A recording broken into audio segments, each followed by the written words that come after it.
When I think back to when I was just a young, impressionable casino, I had a collection of comic books that I absolutely love.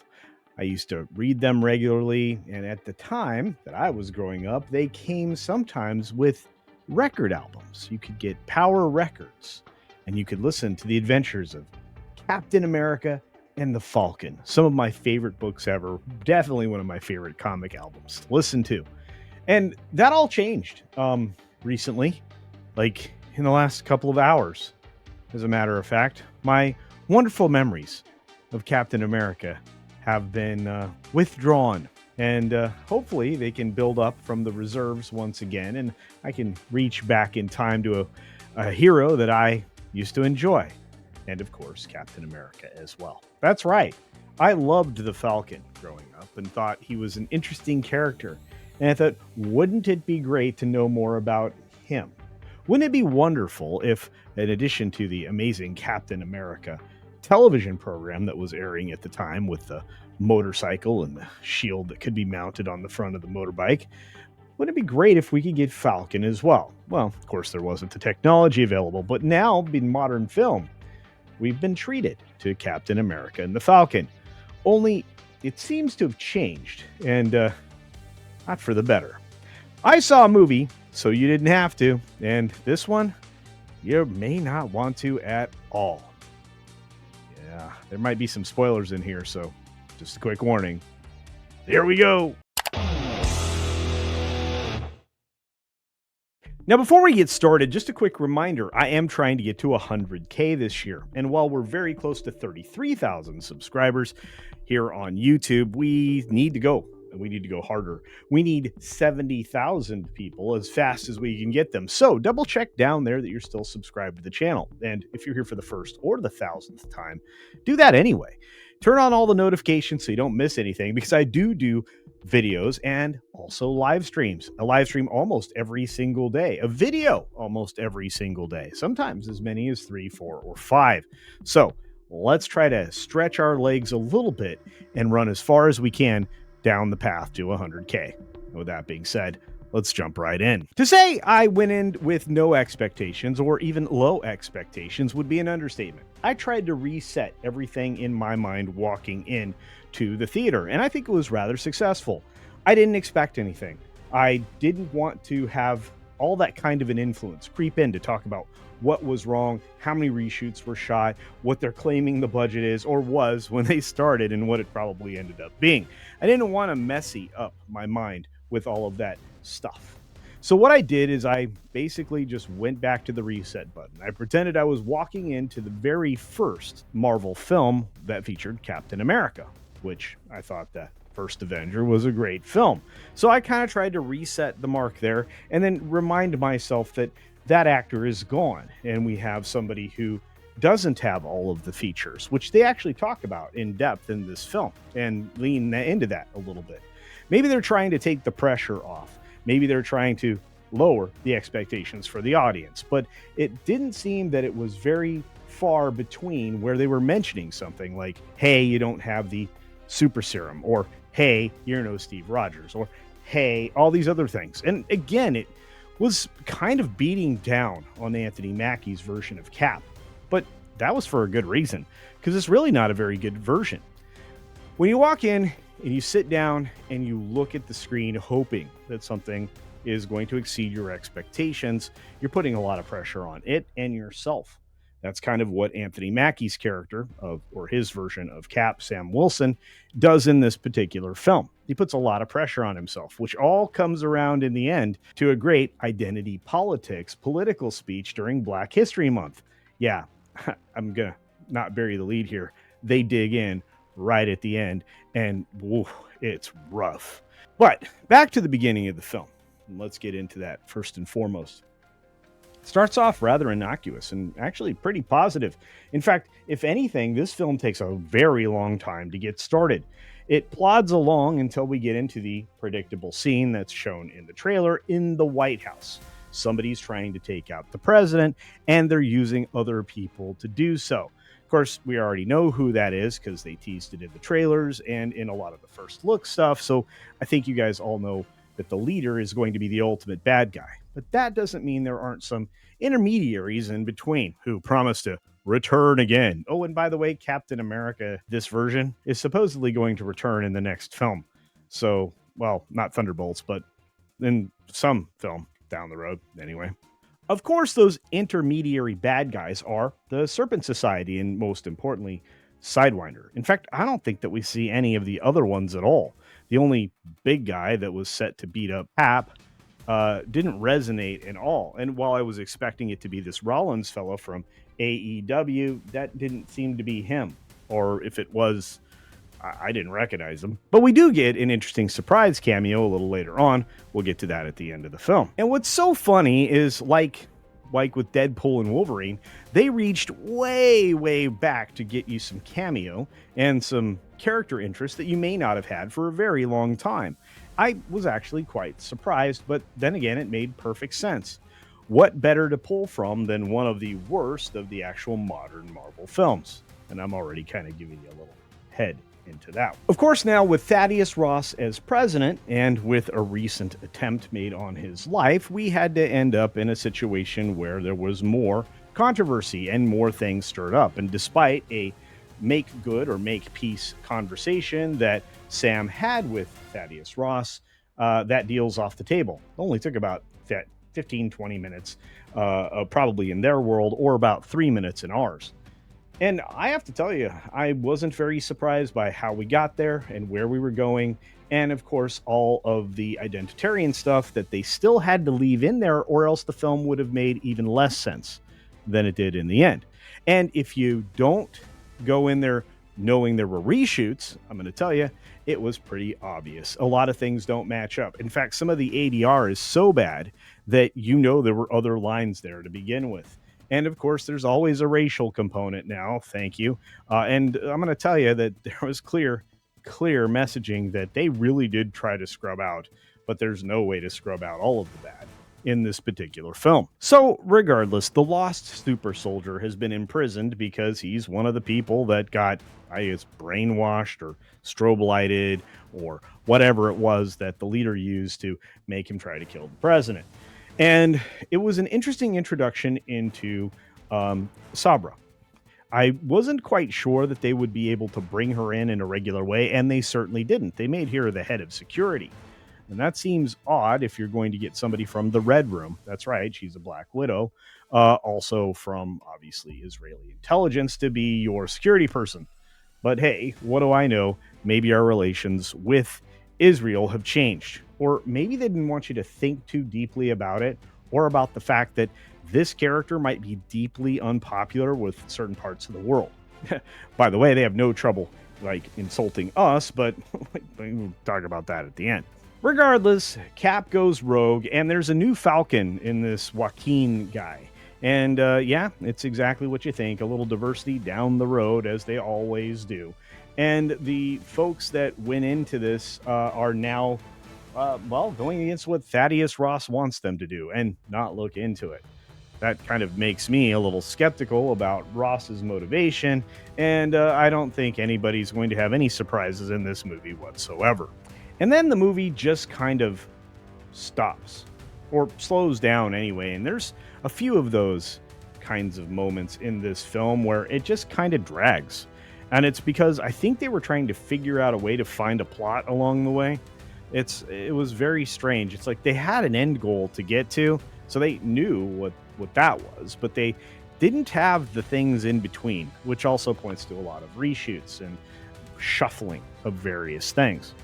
Ultimately, the leader has to reveal themselves because, Falcon Cap, I don't know. Cap. Let's just call him Cap. Why not? So Anthony Mackie's Cap actually gets their pickup truck blown to pieces by Sidewinder, who he wasn't able to catch earlier on. Sidewinder shoots a grenade into his truck. It blows it up.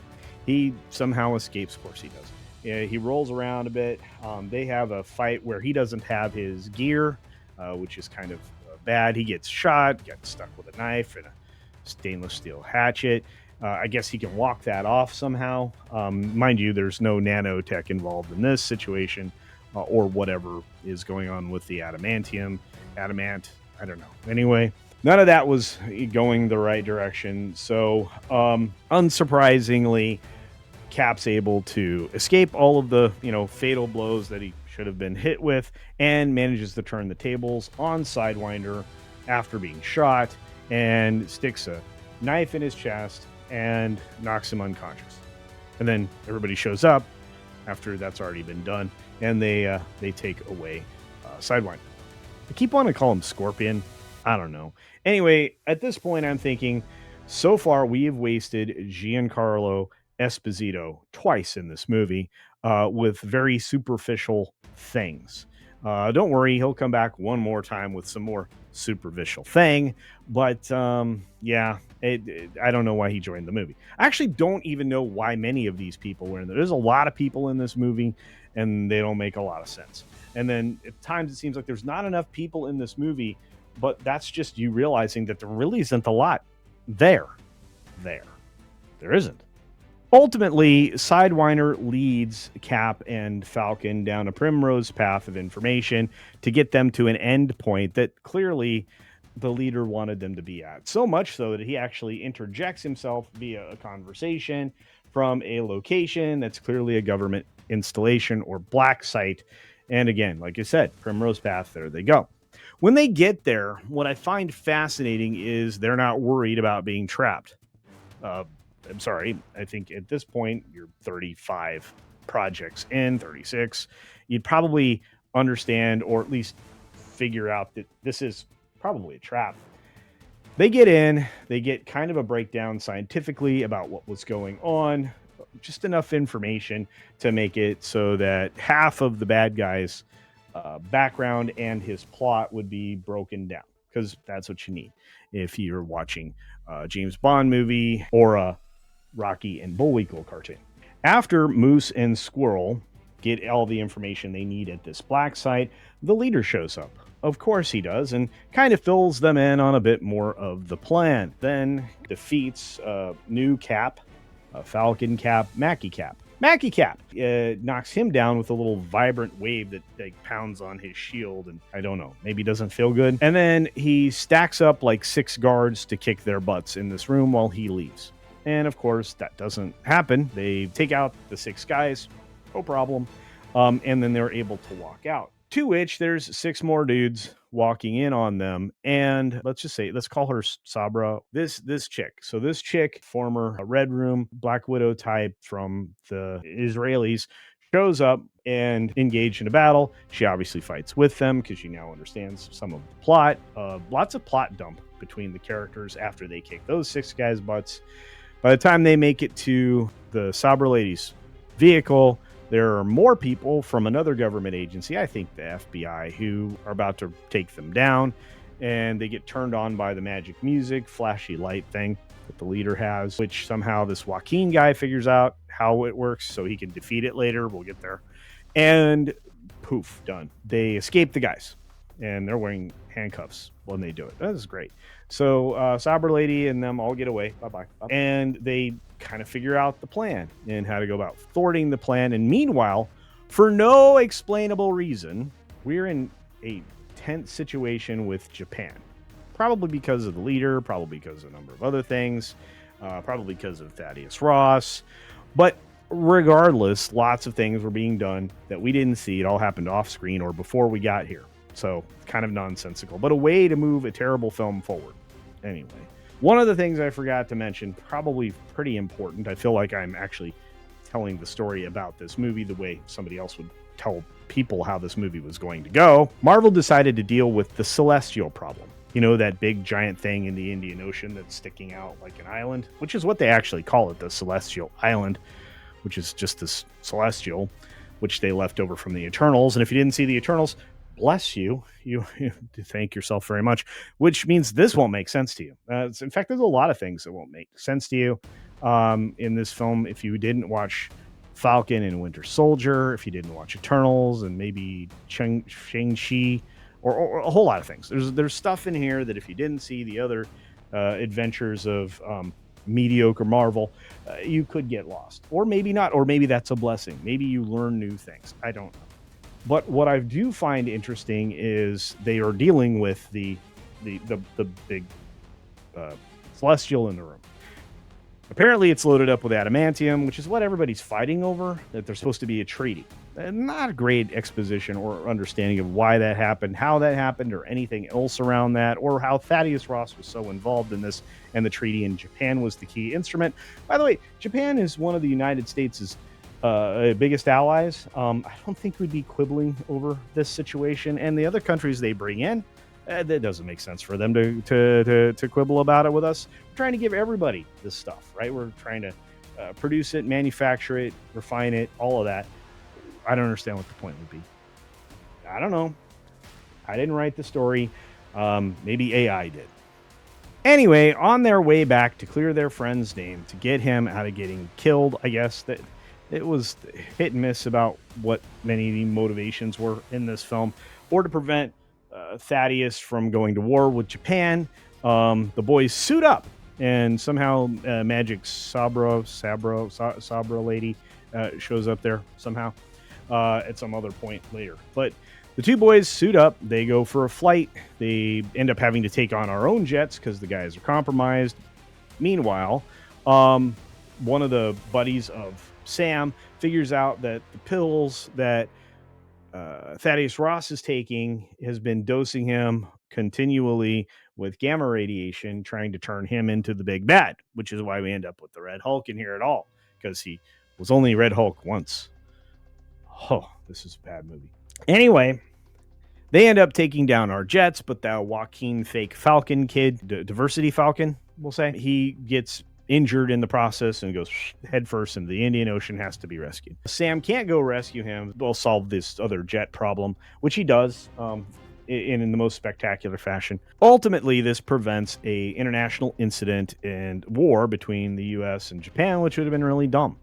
And when I say that they expected the word salad lady to win the presidency here in this country, I mean, it's all over this film. There was a lot of red man bad kind of things going on here in the background. And I don't think it was very well hidden. Regardless, that incident is prevented. We get some nice words between Bucky and Mackie Cap. And obviously some of it's stolen from his speech because he's running for political office. So how he ends up in Thunderbolts, I don't know. But of course, the leader's plot hasn't truly been foiled. He's been trying to get Thunderbolt Ross to turn into Red Hulk forever. And he does a press conference to announce the treaty. Of course, what happens? He gets angered because the leader breaks in on the intercom. He exposes Thaddeus Ross for all of his bad doings, his bad guy stuff. And then reveals the conversation that he had with Thaddeus Ross. Well, he was trying to get Japan and the U.S. to fight, and all of that was happening.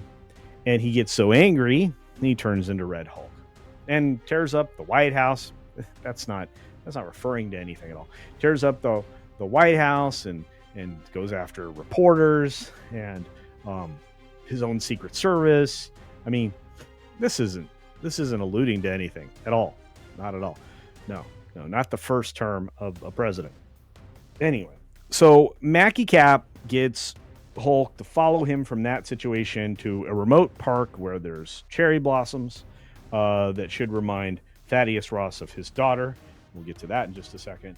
And they have a big, drawn-out 4.5 minute fight, and the last 30 seconds is somehow Mackie Cap talks Hulk down, okay, for murdering him because he has the Hulk was tearing his gear apart the whole time and tearing him up.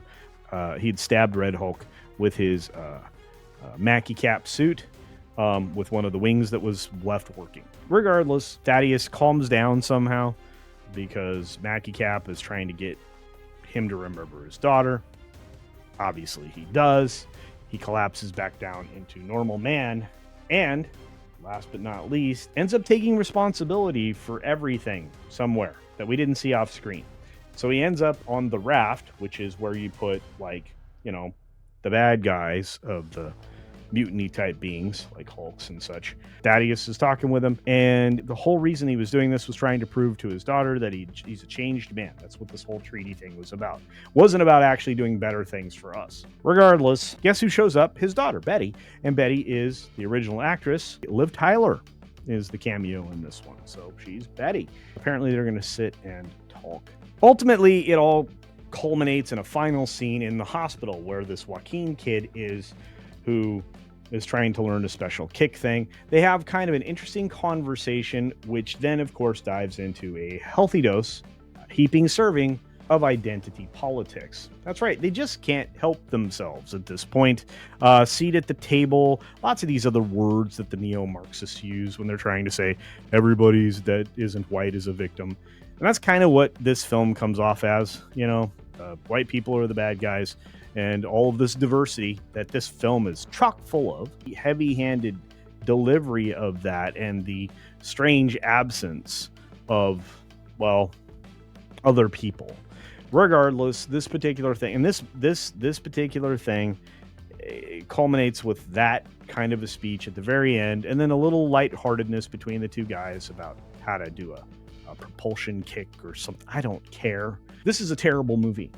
It isn't good. Even if you leave all the politics out of it, all the analogies, all of the blatant efforts to try to reach out and get the last grasp, little dribbly bits of what you feel for Marvel or have ever felt, this thing didn't deliver beginning to end.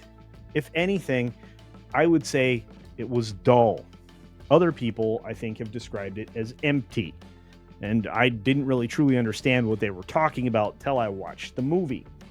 It wastes so much of your time that when you're done, you're grateful. I wanted to leave before the end credit scene, which, let me tell you, not good.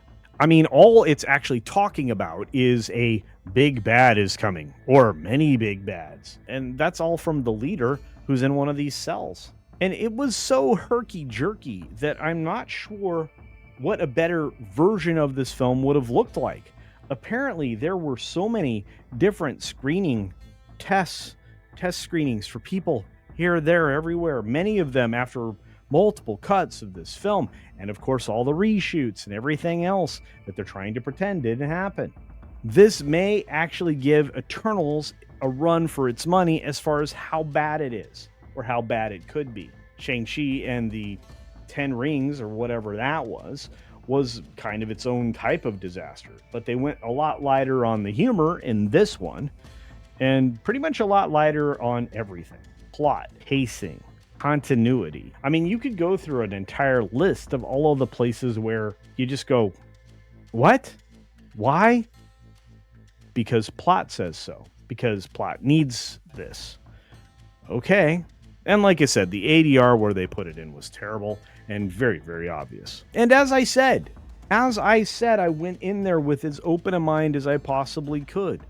But you can't ignore just how bad this film is. And so when you see ratings early on from critics giving it a 51, 52, 53, that's kind of being generous. That's the critics doing their best to be generous and level-headed and maybe a little kind. This film obviously will be something I'll review in writing over on Criticless. That's my next step after I get this video out to you. And eventually the video will be up there as well. But I'll put the rest of my thoughts in writing, and I'll put my ratings over there. Other than to say this is 1.5 out of 5 stars, if you prefer that system.